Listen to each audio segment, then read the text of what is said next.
Dan selanjutnya kita akan membahas mengenai pertanyaan yang dikirim oleh salah satu dari subscriber saya, yaitu mengenai luka selulitis, ya. Sebenarnya luka selulitis ini sudah banyak sekali saya singgung di channel saya, di mana luka ini memang disebabkan oleh bakteri Staphylococcus aureus yang menyerang kulit sehingga kulit tersebut menjadi peradangan, dan apabila parah memang akan mengeluarkan cairan yang banyak, bernanah, dan juga bisa saja sampai dilakukan operasi untuk membuang jaringan mati. Nah, untuk luka selulitis ini sebenarnya kan memang masih menjadi perdebatan di kalangan masyarakat. Ada yang menyampaikan kalau luka selulitis ini harus dibuka dikarenakan apa? Dikarenakan kalau ditutup akan menambah parah. Ada juga yang menyampaikan kepada saya bahwasannya luka selulitis ini harus disiram dengan NS, ya, terus menerus. Nah, sampai kapan? Ya enggak tahu sampai kapan gitu kan. Nah, hal itu yang menjadi kebingungan, ya. Jadi saya tekankan sekali lagi, apabila ada luka, tetap kondisi apapun harusnya ditutup, ya. Dengan kondisi-kondisi yang belum infeksi, yang sudah infeksi, silakan lukanya tetap ditutup.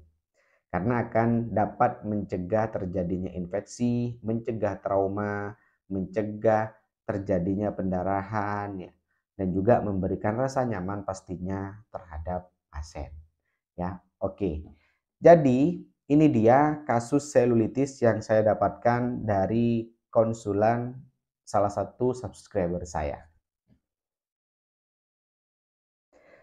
Nah, ini luka disampaikan bahwasannya sudah 4 bulan, ya, dan dirawat 4 bulan, tidak kunjung sembuh, dan juga padahal warna dasar lukanya sudah merah. Nah, ini lagi ya, kita menemukan warna dasar luka merah yang diimpi-impikan oleh semua pasien yang sedang mengalami luka, tapi kenapa kok lukanya sampai 4 bulan ini belum menutup, ya. Walaupun memang kasusnya luka ini sangat besar sekali dan sebenarnya luka ini berprogres, walaupun mungkin kelihatannya progresnya ini sangatlah pelan, ya. Mungkin dikarenakan adanya salah ataupun kurang tepatnya dalam proses perawatan, ataupun adanya kurang intake nutrisi dari pasien, maupun gangguan-gangguan yang lain seperti psikologis. Nah, hal ini juga berpengaruh nantinya terhadap proses penyembuhan pada luka.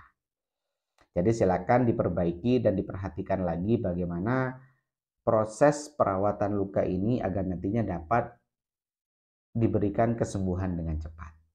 Nah, pertanyaannya di sini adalah, Dok, bagaimana solusinya, ya? Ini saya sering kali dipanggil dokter nih ya oleh para pemirsa setia penonton channel Mantri Luka. Is okay, tidak ada masalah ya.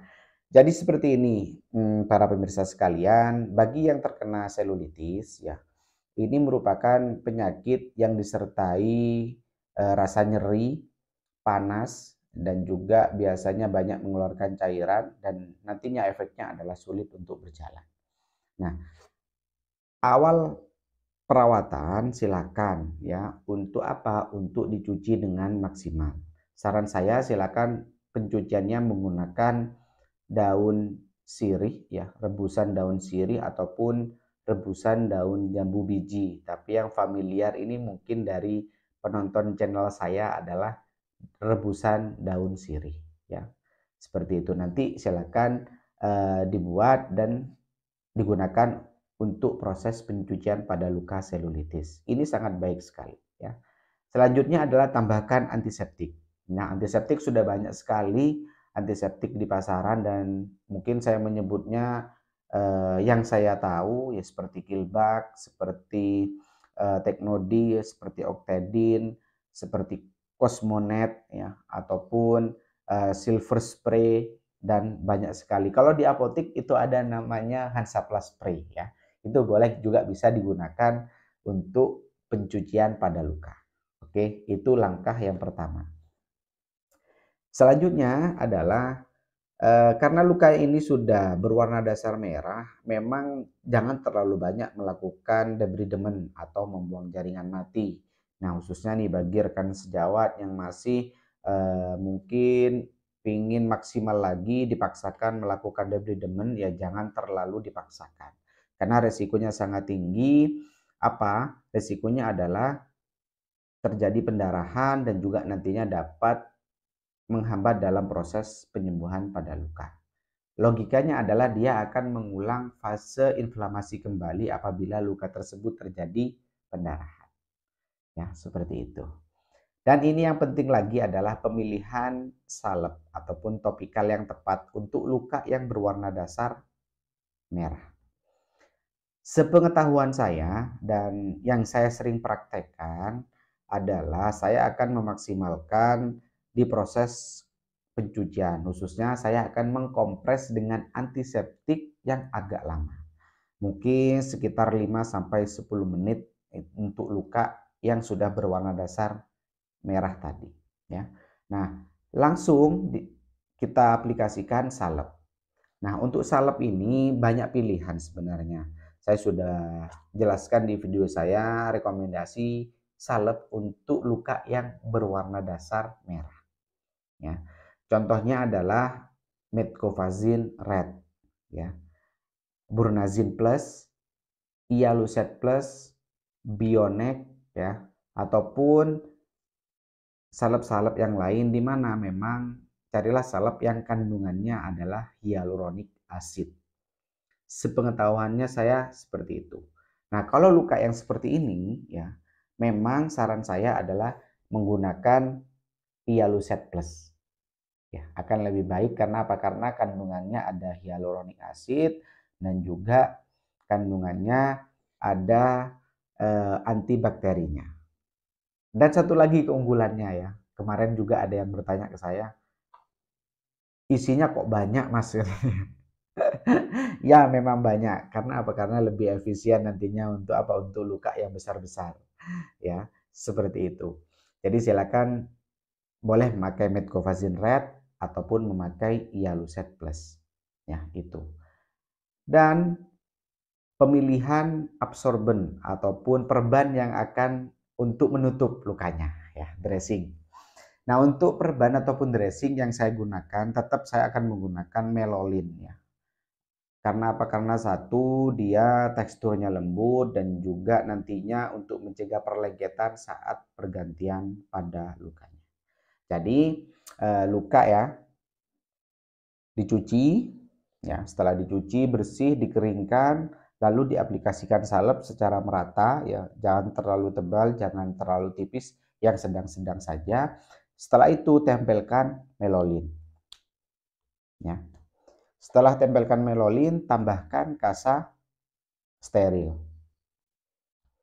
Oke, apabila ada soft band ataupun orthopedic wool, boleh ditambahkan orthopedic wool. Ya. Nah, setelah itu baru kita fiksasi menggunakan perban gulung. Nah, itu prosesnya pada kasus luka selulitis yang sudah berwarna merah. Ya. Dan memang ya pasien ini harus tetap berpositif thinking, harus tetap berdoa dan juga tetap untuk semangat ya untuk menjalani pengobatan ataupun perawatan yang sedang dijalani dan disupport dengan nutrisi yang baik. Jadi silakan konsumsi protein tinggi, konsumsi daging, konsumsi ikan laut, konsumsi putih telur, dan juga yang baik adalah ikan gabus. Agar nantinya ya luka ini sudah 4 bulan tapi progresnya semakin lama kok ternyata lambat, ya supportnya harus didorong ya dengan apa? Dengan nutrisi yang baik.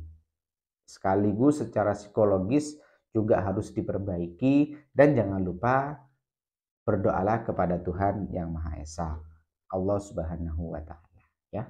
Seperti itu. Itu dia penjelasan saya mengenai kasus yang kedua, yaitu kasus luka selulitis yang berwarna dasar merah.